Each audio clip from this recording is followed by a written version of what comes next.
Many speakers would improve their presentation if they only inserted tactical pauses throughout the presentation. Welcome to Your Intended Message, the perfect place for leaders and promising professionals who want to convey the intended message for greater success. Every week, we interview experts who address the challenges and best practices to deliver your message effectively. That might be one-to-one, one-to-few, or one-to-many. And perhaps the most important conversation, one-to-self. I'm your host, George Torok. Hello, George Torok here. A solo show today. The message is about pausing. The pause is a powerful tool that too many speakers don't make full use of. And today you'll hear 10 examples and reasons to use the pause. The old cliche is silence is golden. There are times when you might appreciate some silence in your life. On the other hand, when you're speaking before an audience, you might find silence uncomfortable and maybe even anxious, makes you feel anxious.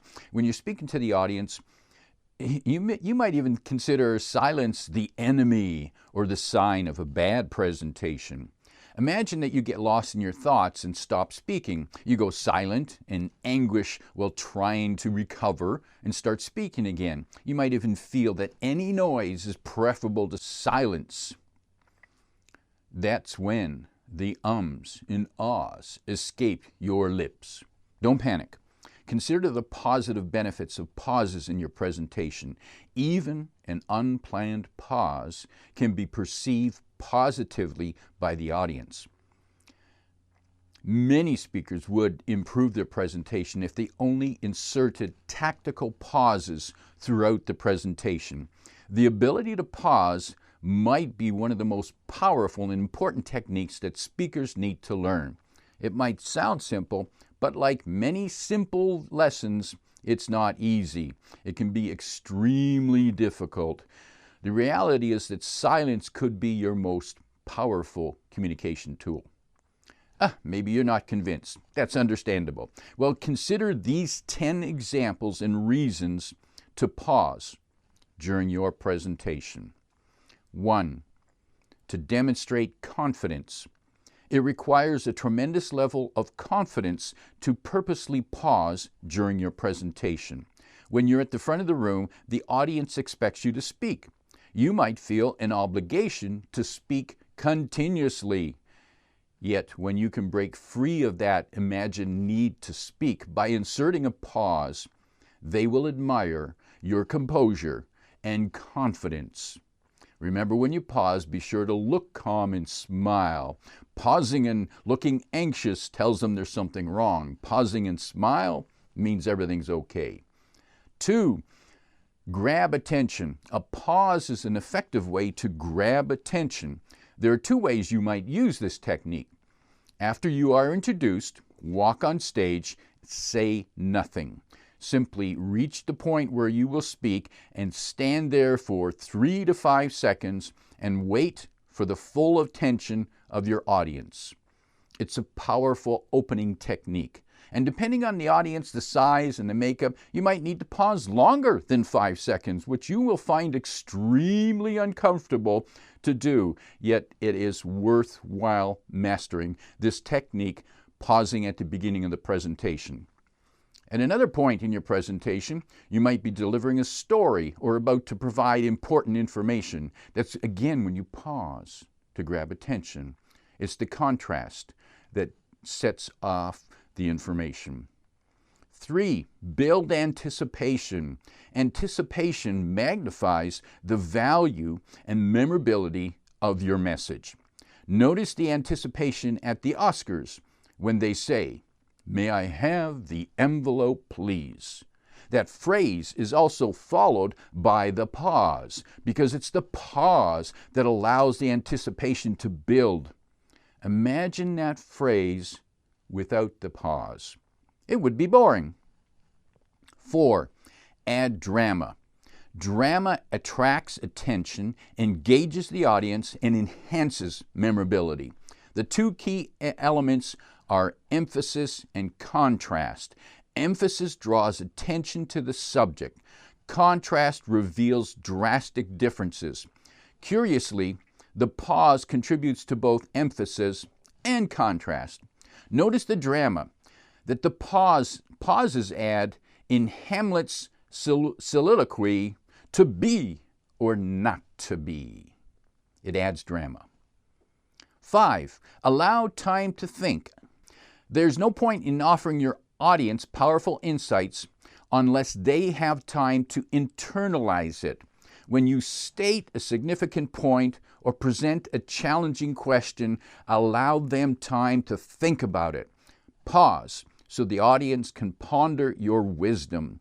If your statement was especially insightful, you'd be wasting the point if you didn't give them the time to digest the thought. 6. Allow time to laugh. This is like the previous point. When you say something funny, you probably want the audience to laugh because it was funny, and they want to laugh.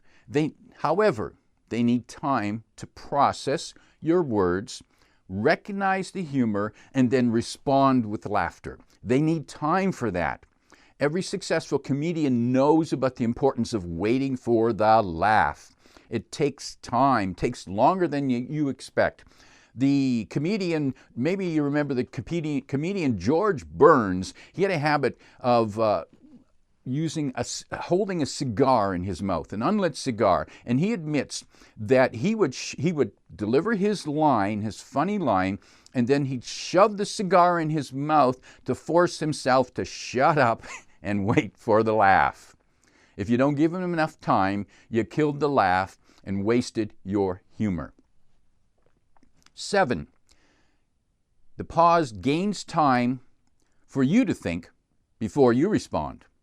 When answering questions from the audience, there are at least 2 reasons to pause. The first reason is that it provides you more time to think about and compose your answer. This is especially important when you are facing a tough or ambiguous question. The second reason is that pauses build anticipation and enhance the value of your answer. If you answer the question too quickly, it demeans both the question and the answer. 8. Put more focus on your words. When you want to emphasize a phrase, pause before and after the phrase. That focuses attention on the key phrase because of the combination of drama, anticipation, and contrast. That's the equivalent of putting those words in quotes. 9. Help you eliminate filler words. You know, like, so, whatever. All filler words that add no value and when repeatedly uttered will annoy your listeners.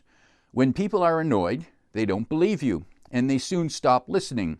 If you use filler words, it usually means that you are thinking and uncomfortable with the silence and you make those noises.